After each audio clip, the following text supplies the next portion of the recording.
What's up, everybody? Welcome back to my channel. Today, I have with me a very special guest. This is Noe. Noe is Boricua, Puerto Rican, living in Puerto Rico. So I'm going to be conducting an interview and just asking her just some questions pertaining to what's currently going on in Puerto Rico and things like that. So Noe, thank you very much for being here. Thank you so much for having me.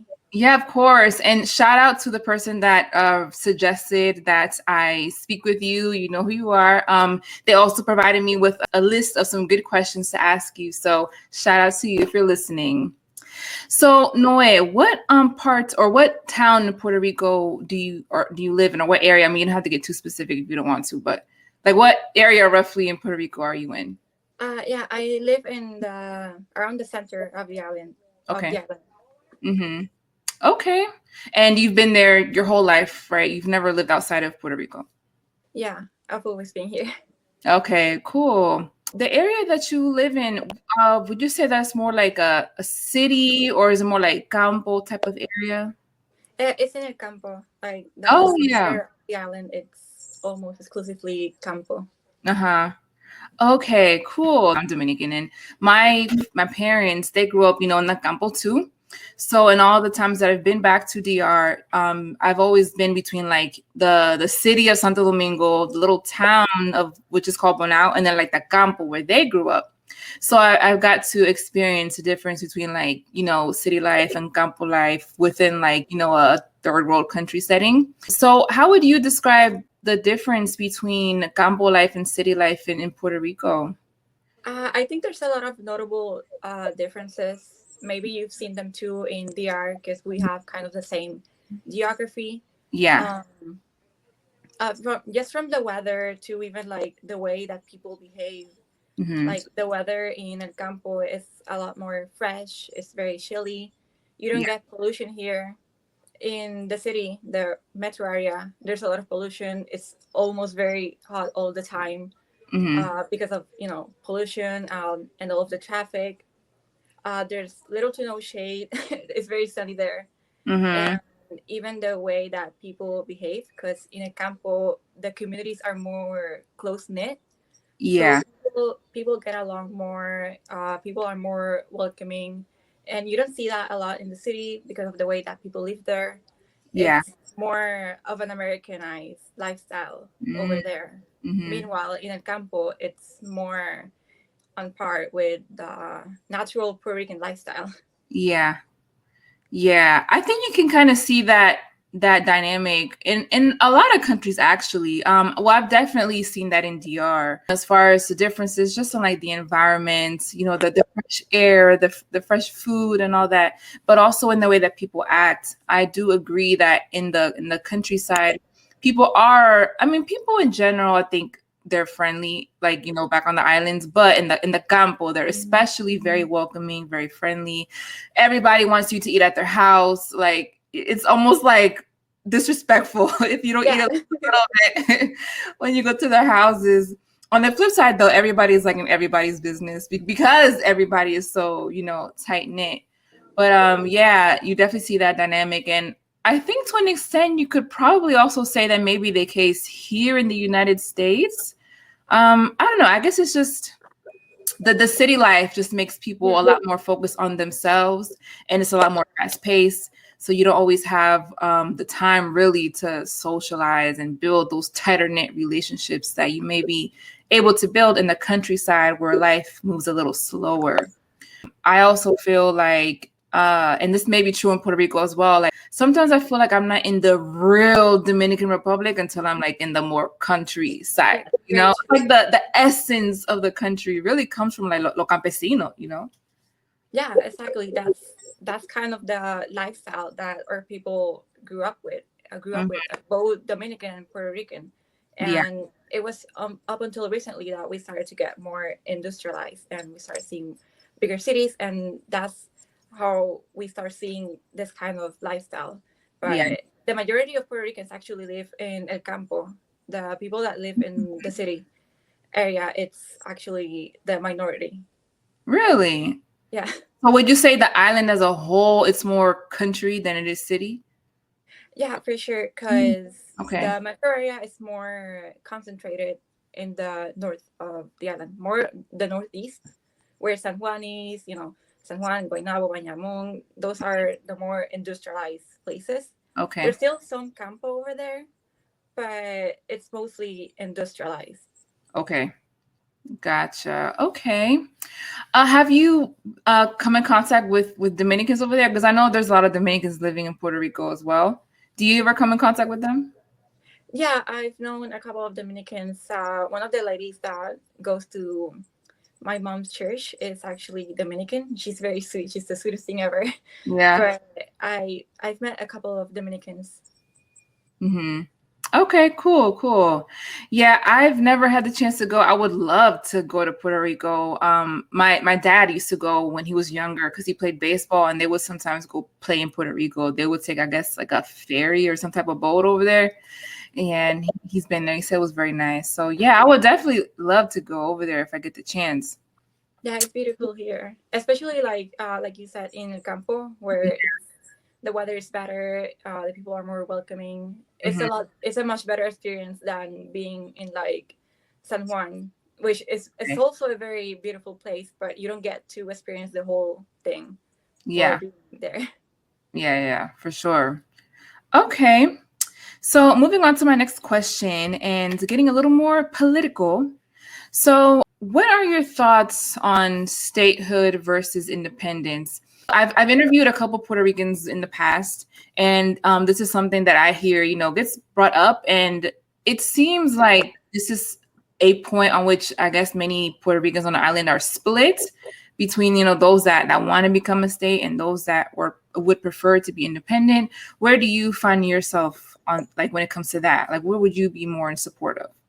Yeah, I would say I'm definitely in support of independence because that option would lead us to have more control over economy and more control over laws, and just to have Puerto Ricans in our system because we do have Puerto Rican governors, senators, and legislators, but at the end of the day, it's the U.S., a foreign system, the one that decides what happens with Yeah. our economy and what happens with the country. Hmm. Yeah, right. Yeah, and those are some of the talking points that I hear people bring up.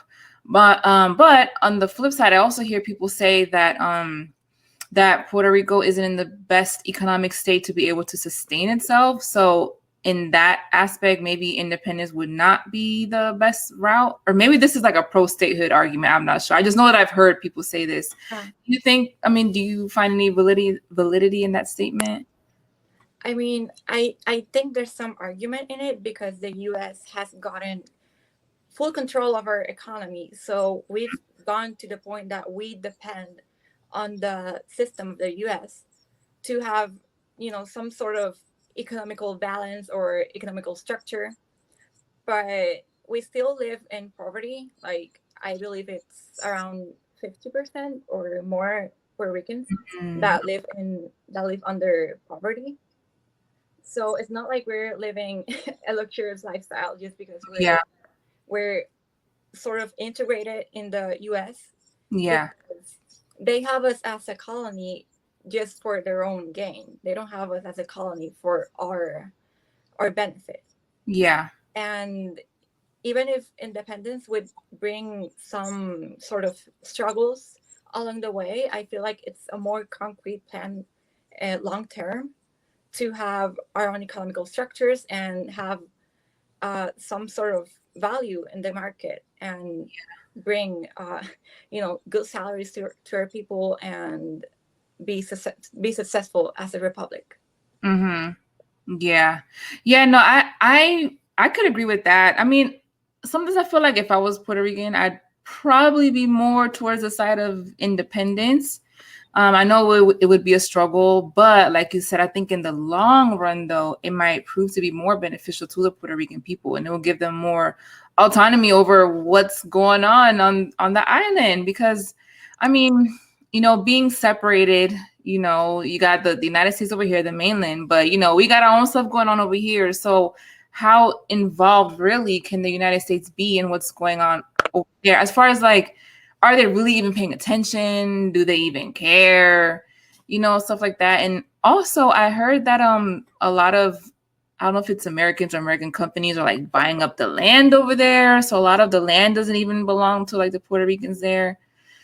So Yeah, they started even like in the early age of the American imperialism here, where they started giving our land to American companies for mhm. very small prices, and sometimes they pay little to no money for infrastructure, and their taxes are very low, and that's why you see a lot of American companies setting ground here, so they can pay less taxes and they don't pay a lot for infrastructure, and that that in itself started to destroy our agricultural economy, which is what we were sustaining ourselves in.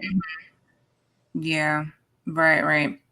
Yeah, so I mean, just based off of that alone, I don't know if somehow Puerto Rico could find a way to break from the United States. I don't know how that would work legally or anything like that, but if it could happen, I think in the long run it would be more beneficial for you guys. Yeah, for sure. It's not a very simple uh, progress. It wouldn't be easy. Like one day we're a colony, and the next day we're a republic, and we're successful. It would take a long time for us to have our own successful system, Yeah, but it would be a lot better than what we have now and what we would have in under statehood. yeah, for sure. Okay, so I now want to ask you about Juventud Nacional.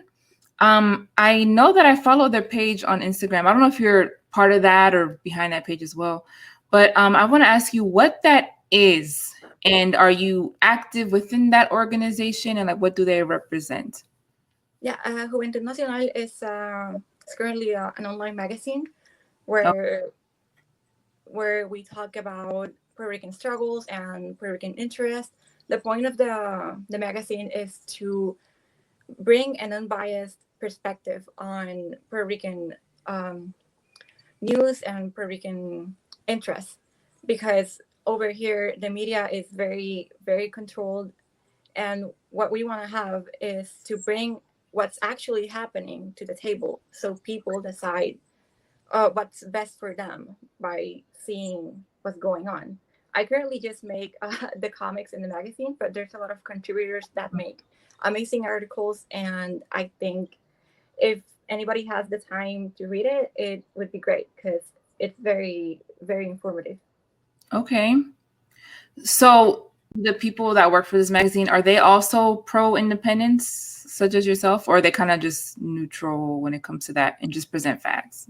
I would say maybe a lot of them are pro independence. Uh, we have different people with different ideologies, and our point is not to have just people of a specific ideology reading. We just want to have more people seeing what's going on, so they can choose for themselves what's Hmm. best for the island. Okay.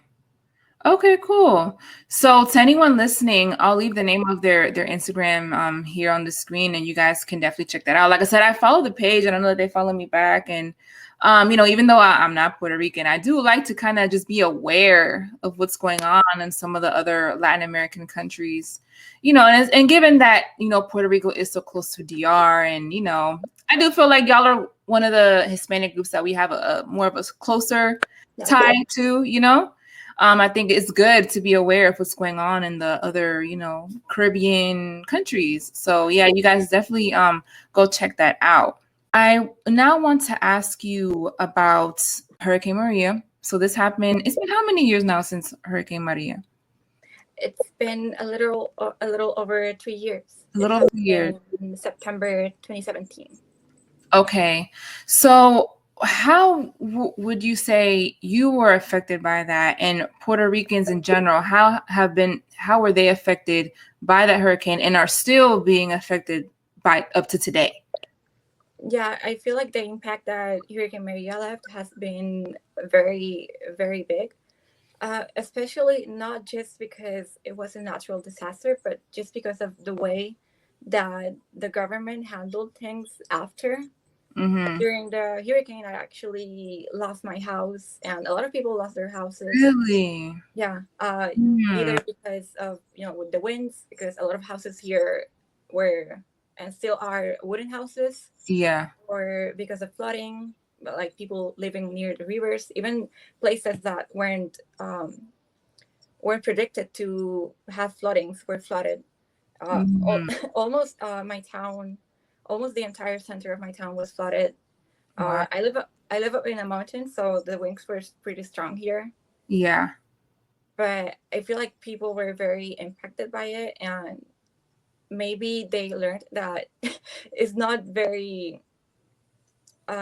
We can't really rely on the government when it comes to these situations, Mm-hmm. because after the hurricane happened, there were a lot of instances where mayors or politicians were keeping supplies hidden and not giving them to the people, or they weren't helping enough when it came to falling trees and blocked roadsides. Mm-hmm. Almost all of the roads were unblocked by just normal citizens. That so we had to take power into our hands to help our communities. Mm-hmm. Wow. Yeah. I mean, I can only imagine being in that situation and losing your house and then knowing that you can't really rely on the government to help you. And yeah, I remember watching videos and seeing pictures. I was like, wow, this is crazy. So for everyone that did lose their houses, what did everyone do? Like, how did y'all, I mean, did you just rebuild your houses? Like, what did you guys do? Yeah, a lot of people actually just went and rebuilt their houses, but a lot of people also didn't get like enough enough resources from FEMA. Uh-huh. Some people didn't even get resources at all. I remember when my family was gonna appeal to FEMA because we lost our house. It took a very very long time for FEMA to even give like a little bit of money to us. Wow. So my dad, my family had to work on rebuilding the house on their own, and some people had to move. Some people unfortunately had to move away from Puerto Rico because of the situation. Yeah. And I feel like we're still seeing situations like that because the infrastructure got very very weak after Hurricane Maria, and there's some places that still lose like electricity and water services really easily. Mm-hmm.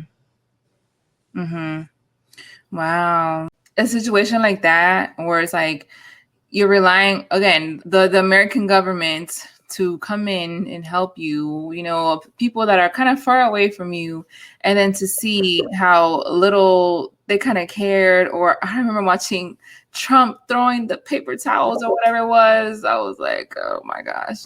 Yeah. Wow, that's unfortunate though, and the fact that it took so long to even get any type of money or assistance, and that people had to move away, it's very unfortunate. But I don't know. I feel like in situations like that, it's like you really see the power of el pueblo, the people, when they come together. Like you just have to sometimes take matters into your own hands. Sometimes you really just can't rely on the government. Yeah, It is what it is. and it was especially a very hard situation because our senior population is very very big. We have a lot of elderly people living here, Mm, so I would say those were the most affected, just like how they're being the most affected now here with the COVID pandemic. Because most of these people don't have enough resources, they live under poverty, and imagine like being an old person living in like small house and gets destroyed by the hurricane and not even getting help from the government. yeah. Yeah, that's wild. And didn't you guys get hit by another hurricane some time after that? I don't think it was as big, but wasn't there another one? We had some like hurricanes and storms pass over, but they kind of like went through the edge. They didn't actually hit the island. Okay. Okay, that's good. Okay. Yeah, that's crazy. Yeah, like I said, I remember watching that and I was like, wow, man, that's tough. Okay, so kind of switching gears again. I want to ask your thoughts on this femicide apparently that's been going on in Puerto Rico. Within the past maybe 6 months, I've seen a couple articles or people talking about it. I know that the issue of femicide, I mean, it's not only a thing in Puerto Rico. I mean, it's been an issue in DR. And I think that's, I mean, just in Latin America in general, it's been an issue in some countries. So what are your thoughts on that? Like, why do you feel it's happening? Do you feel like there has been a spike in these types of crimes, or what are your thoughts on that? I feel like it is an actual issue, just like it is an issue in a lot of other countries. I don't feel like it should be said that Puerto Rico is like the most dangerous place for women to be in. Mm-hmm. Maybe because I live in a campo, crime isn't as big as in the metro area, but I do believe it's an issue. But I think it can be solved, and I don't think it's in the worst state as in other countries. Yeah. Okay. Do you feel like the fact that this is even an issue is somehow tied to the very strong like machismo that we see in Latin America at times? And not all, of course, but some men kind of viewing women as like their property, and the fact that a lot of women are so dependent on their man, be it financially or whatever, so that may lead some men to feel like they can just do whatever they want to these women. Like, why do you think, in your mind, why do you think that it's a thing? Why do you think it happens? It could be argued that that's the reason. I don't think we experience a lot of machismo now. Maybe that's kind of gone down a little bit, at least from what I've seen. Mm-hmm. I think it has a lot to do with the fact that family values aren't put in an important place now. They're not very important to people now. Mm-hmm. And that kind of leaves people to not care so much about families and the people around them. And it's also very obvious that men are also stronger than women. Yeah. So that could leave women in a more vulnerable place. Yeah. Right. It's an unfortunate thing also whenever you hear about it. And like I said, it's something that has been brought more to the light within the Dominican Republic as well. So I'm glad though that at least it's being addressed and that people are being made aware of it, and that hopefully people will see this and do something about it, or that the men themselves will be more conscious of what they're doing, and to not take advantage of these women that are either weaker than them or dependent on them, or to not fall into committing crimes of passion and things like that. Yeah, for sure. And I feel like we have a lot of issues that our politicians pretend to address. Like, they put Puerto Rico in a state of emergency because of the femicides, but I haven't seen the politicians do a lot of change because they're mostly like all talk. And I feel like that's a problem too. Maybe not even just here, in many other countries too, where politicians say that they're gonna address a problem, but they just talk about it and don't do actual changes to fix them. Yeah. Yeah, no, I mean, that's like a common reoccurrence, I think, in most countries. A lot of politicians, they say what they got to say to get in power or to stay in power, but how many of them actually put action to the things that they say and like fulfill the promises that they make? I feel like there's very few that actually, do what they say they're going to do. Yeah, exactly. Yeah. Okay, so moving on to my next question, I want to ask your thoughts on the racial dynamics between Puerto Ricans and your thoughts on, white or whiter Puerto Ricans versus the blacker Puerto Ricans and how they get along. Personally, I've heard arguments kind of on both sides when it comes to the racial dynamics within Puerto Rico. I hear a lot of Puerto Ricans say that, race and color, that, it isn't that big of a deal in Puerto Rico, that most people, they kind of come together under their national identity. But then I've also heard the other side, which is that I guess because Blacker Puerto Ricans are more of a minority there, that a lot of times they're more hidden, or they are discriminated against, and things like that, that the whiter ones can be kind of racist towards them. So in your experience, or from what you have perceived, what are your thoughts on that? Yeah, I feel like racial dynamics here work a lot different than in the US. Because over here, we all live under the same culture, we speak the same language.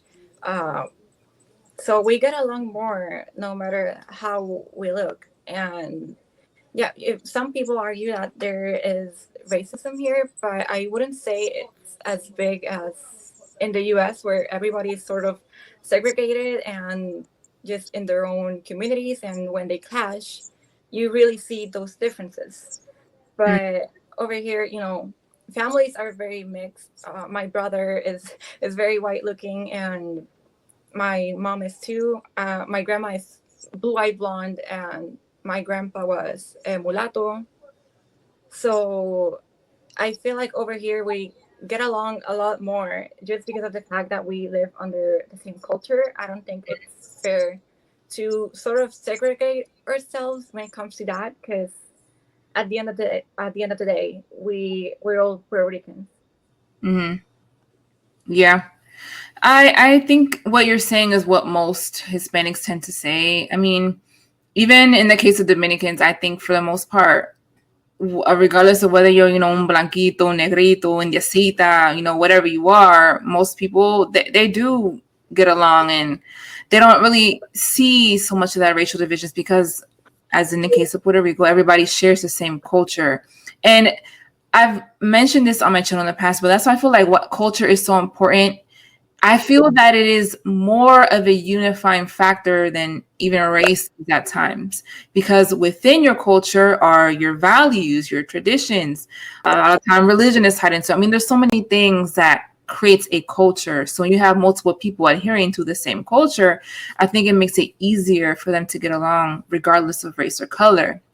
Yeah, Um, for sure. And I think you can yeah, see it more in Hispanoamerica, where you see people of all sort of looks and skin colors just getting along. And you can maybe in your family it's the same. You have like some blanquitos in the family, some negritos in the family, and they have no problems with each other. And I feel like the recent racial changes that may have been here are more because of the inclusion of American politics in our country. Because in the US, race is a very important factor. People are very divided over there in terms of race. And they're trying to apply that here, as if just because we're of different looks and different skin colors, we're not gonna get along, when that's not the case. We all get along no matter how we look. hmm Yeah, I mean, even within my own family, my family is also quite mixed. I have people that are very light skinned, and I have people that are very dark skinned. And at least in my experience, I never, like growing up, I didn't see any type of animosity between the whiter or lighter ones and the darker ones. Like I never saw that. But I have heard Dominicans say that they did experience either some type of discrimination or whatever because they were darker. So on the flip side, I think that there are certain microaggressions that people will sometimes display towards someone that is darker, or say with broader features, or kinkier hair, stuff like that. I mean, I think that exists. I don't think there's any point in denying that. Yeah. And I do feel that it is more apparent in certain countries. I think there are particular countries within Latin America where the racism is a lot more apparent. So it varies by country. I mean, this is something I've said on my channel before in the past. You can't really judge each country the same. But in the countries where I think the populations are a lot more mixed, and where there was a lot more integration and fusion between the races, I think you see that it's less of an issue. So, Yeah, you can definitely see that in the case of Puerto Rico, and you can see it in the case of DR, where again most of the people are very mixed. So You Yeah. know, kind of hard to separate us along racial lines. Yeah, and I think over here, people are very proud of all of their heritage. Like ever, that's one thing that I always appreciated. Ever since growing up, we're taught that we're Spanish, Taino, and African, and we should love all of those roots because that's what makes us us. Mm-hmm. Right. Yeah. No, same with Dominicans. For the most part, yeah, most Dominicans are taught that we're a mix of three things. Even though well, for us, the Taino element is, kind of small, but it's still there. So we still count it, but yeah, definitely. And this is something I've also said too, just be proud of everything that you are. I don't, you're going to come across people that, they're either going to denounce or try to downplay the African ancestry. And, now you do see more people rejecting the European side because, they don't agree in acknowledging the colonizer blood, whatever. There's a lot of different ideologies out there now, but I say just be proud of everything because at the end of the day, it makes you who you are. Exactly. And you mentioned something about like American politics, I guess, seeping into like Puerto Rico, and I guess that somehow heightening the whole racial thing. And I did a video like a year or two ago about this in the case of Puerto Rico and Cuba.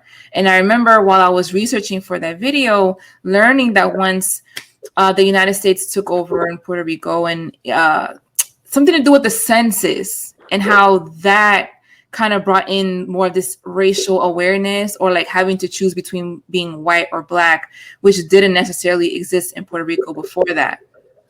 So I can see how, being a colony of the US and having the United States' racial, what's the word? The way race plays here, the racial system being placed over there and that having an effect there as well.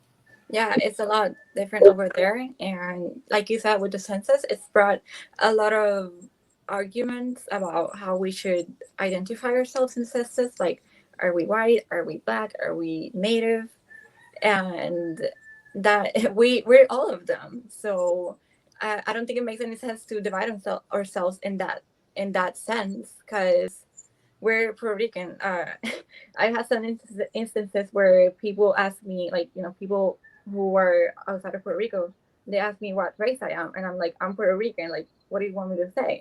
I don't really identify myself as black or Taina or white because that makes all of me. So I shouldn't divide myself in that sense. Yeah. Yeah. I also remember hearing again like a year or two ago about how like it was 80-something% of Puerto Ricans identified as white. And there was like a lot of discussion or talk surrounding that on the census now, but you're allowed to check more than one race. You can check on like nationality where you can put like you're Dominican or Puerto Rican or any other Hispanic nationality, and then you put like your race in terms of maybe like skin color, like white, black, or native. Okay. Yeah. And see, that's another difference between the United States and Latin America, where the words white or black, they're not always necessarily an indicator of race, but more so like a color description, So for me, I always grew up with people calling me mi negra or calling me morena. But it wasn't necessarily an indicator of my race, even though I am someone that does have a significant amount of African ancestry, but it was more like a complexion thing. Because there's people in my family, they could be siblings, and one would be called negro, and the other one would be called blanco, blanquito, whatever. And it was strictly based on their color. So that's another difference I've always noticed. Yeah, between Latin America and the US. Yeah, it's more to do with the way that you look, but it doesn't mean that you're any different than them. Right.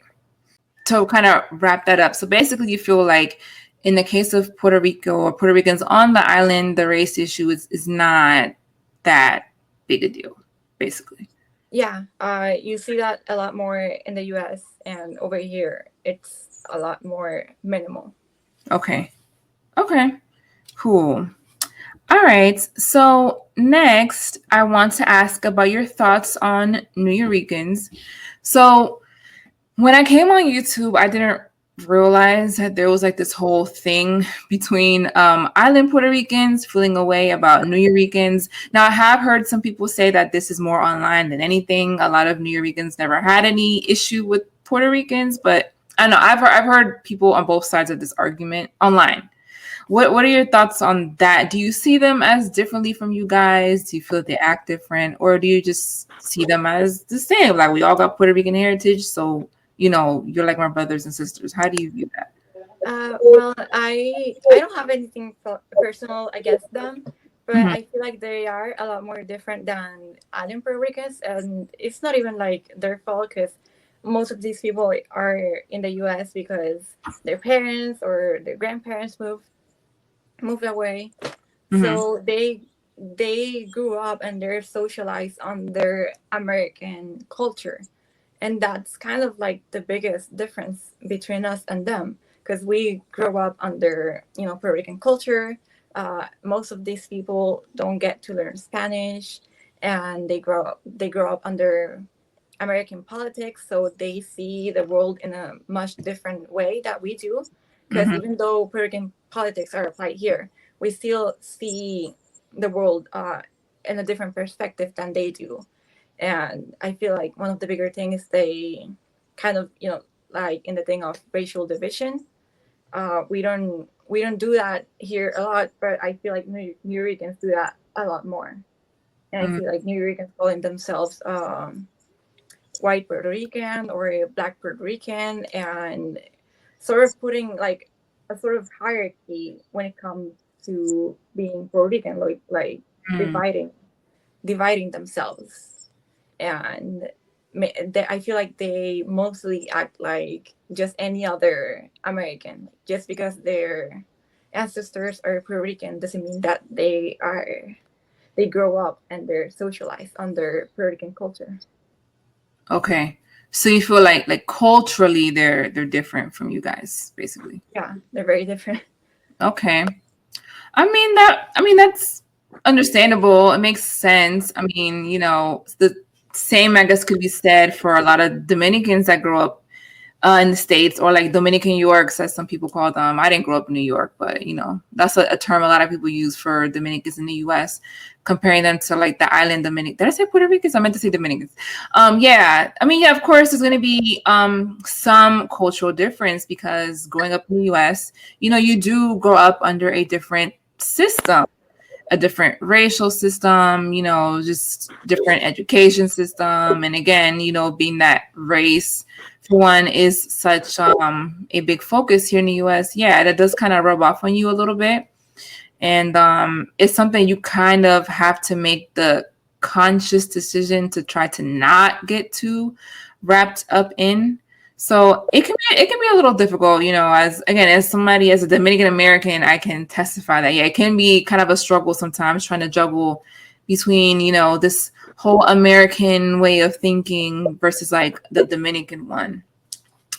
So yeah, I understand, you feeling like the New Ricans they're a little different, culturally different. But I do also think it's up to us that are born and raised here in the US to also learn more about our parents' countries or grandparents, whatever, learn the history, learn the culture, learn how things operate over there so that we can maintain that connection with the people back on the islands. Yeah, exactly. And I feel like that's something that a lot of Hispanic diaspora struggle with is, trying to understand the struggles that Hispanos in Hispanoamerica go through, because Yeah. they have their own struggles as Hispanic diaspora. Right. So trying to understand, both sides can be a little difficult. Mm-hmm. Yeah, but that's also why it's important for us, diaspora Hispanics, also to go back to the actual countries. And in my experience, that was something that it has helped me tremendously because literally from an infant, my parents always took me back to DR, always. So that helped me a lot in being able to experience and see firsthand how people live over there versus over here, and how people communicate with each other, how they interact with each other, how people think when it comes to certain things.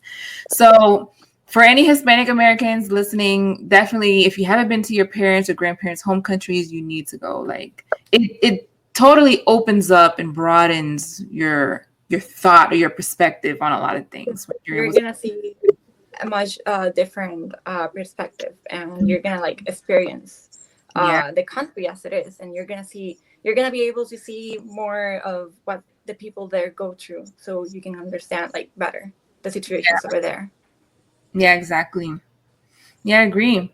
As far as Puerto Rican culture, though, on the island, so I've heard some people say that the culture there, I mean, I think you still have like your traditional Puerto Rican culture, but that a lot of it is also very Americanized. Or I don't know if it's always been that way or if it's that way now. Do you agree with that? Do you feel that a lot of Puerto Ricans are very Americanized, or do they still kind of maintain their traditional Puerto Rican culture? Yeah, I feel like we still have that, like you said, that the traditional Puerto Rican culture. But as time has gone by, I feel like we've been more Americanized because, a lot of people here, after they graduate like high school or college, university, they actually move out to the US.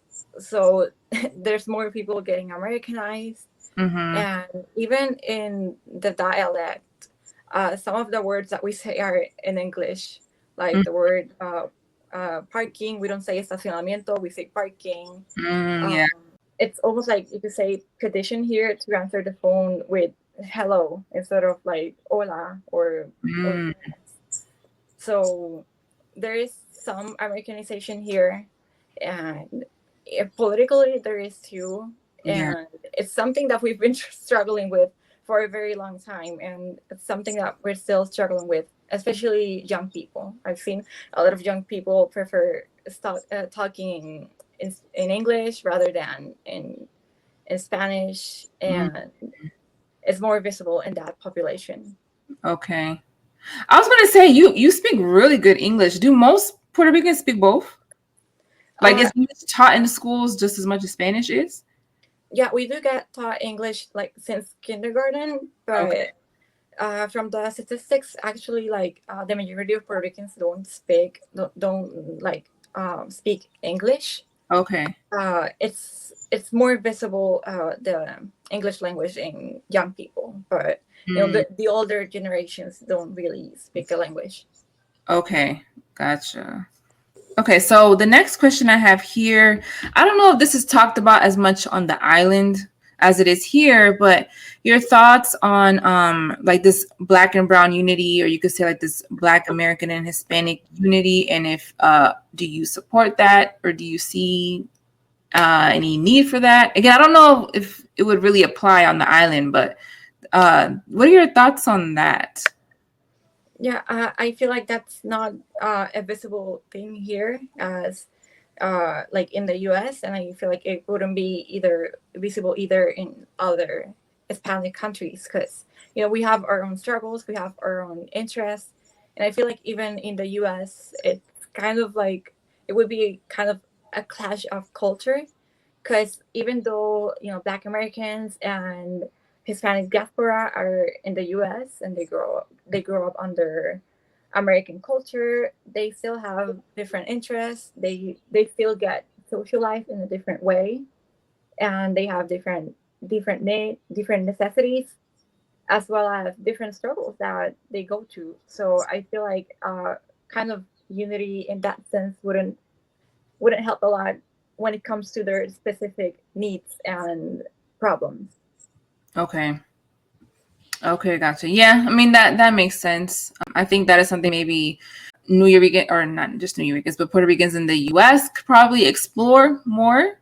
There are some shared, I guess you could say, struggles or experiences that Hispanics sometimes share with like Black people here. So I can see why some of like the Hispanics here in the U.S. tend to support that.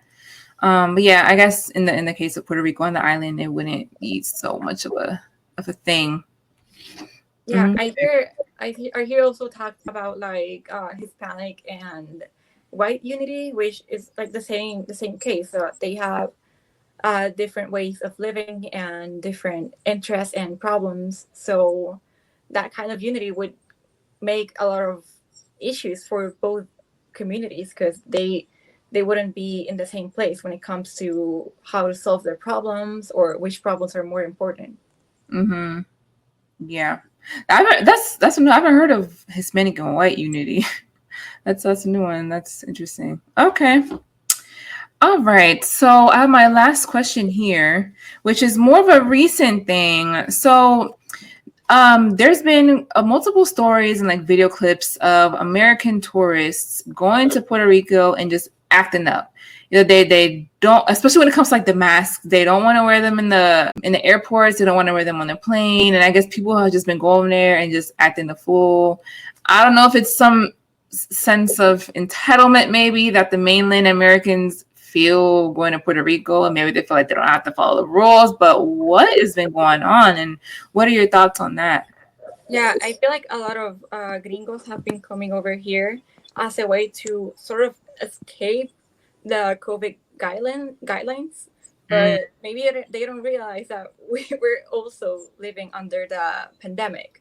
yeah. So a lot of them just come over here. They don't wear masks, and they reunite in big groups. I recently saw a video of a man who got off at the airport, and he wasn't wearing a mask, and he started like fighting with the guards in the airport, Mm-hmm. and I believe he got arrested. But I think it's very disrespectful to come over here and cause a lot of problems for the people, and not even like when it comes to masks. That's like I think that's the smallest problem, because they also have been in San Juan. There's like a line of scooters that people can rent and just travel around, and Mm-hmm. it's mostly for tourists. And a lot of tourists have been renting those scooters and just leaving them on the side of the road, not returning them, Mm, and leaving them in front of houses. There's also issues with them just like not behaving properly around people. This sounds crazy, but I recently saw a video of like a tourist. She got off. She got off her car like at the side of the road, and she like pulled up her dress to pee like in front of everybody passing by. what? What? Why? Wow. Wow. Okay.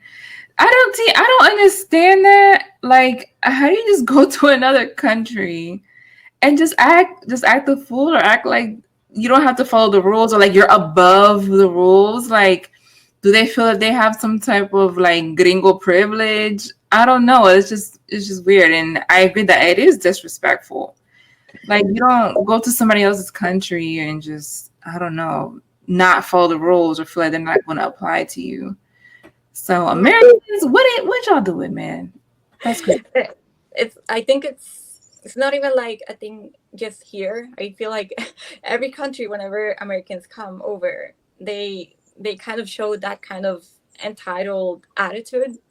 I've heard stories of American tourists not behaving in other countries, and maybe it's the way that they're socialized in the U.S. that they deserve everything, quote unquote. But yeah, it's a very big problem, and I feel like in other places it's the same, because they sort of treat Puerto Rico like Hawaii, like just a tourist resort where there's no people with problems, when that's just not the case. Mm-hmm. Yeah. Well, as a Hispanic American, I was born here. I can agree that there is a certain sense of entitlement or something that it's easy to have as an American, and traveling to other countries. I mean, I personally don't conduct myself like that, but yeah, I can see why that is a thing. And this is not to crap on any Americans watching. I'm not anti-American, okay? But it's a real thing. It's a real thing. And For I do sure. think you see that in the way how a lot of Americans act when they go overseas to these other countries. The gringo privilege is real. For So sure. yeah, no, that's unfortunate. I think we need to do better, man. Like, and it surprises me that a woman would just pee like that in front of people. No, Like, what? Oh man, that's crazy. And also acting like the pandemic isn't also happening over there. That's crazy. yeah, for sure. And I feel like it's been more visible now that there's the guidelines because of the pandemic, and they don't want to follow them because they just want to be on vacation. But they have to realize that this is a country with people and with its own problems. Right. Yeah, for sure. So like I said, we Americans, we need to do better, man. If you're going to travel to Puerto Rico, follow the rules, y'all. Okay, because everything still applies over there as well. Okay. No, wait, that was pretty much all of my questions. We're almost at an hour here. So did you have any last things you wanted to say to Ian, so whoever's watching, before we wrap it up? I think we kind of talked enough about like a little bit of everything. Yeah. The only thing that I want to remind people is to check out Juventud Nacional, because it's a very good magazine and there's very good articles. And if you want to know a little bit more about Puerto Rican, especially if you're Puerto Rican diaspora, you can check that out to learn more about Puerto Rican history and Puerto Rican news. Yeah, for sure. Yeah, everybody definitely check it out. I will leave again their Instagram here. Do they have a YouTube channel or is just Instagram? I think there's a YouTube channel. Okay.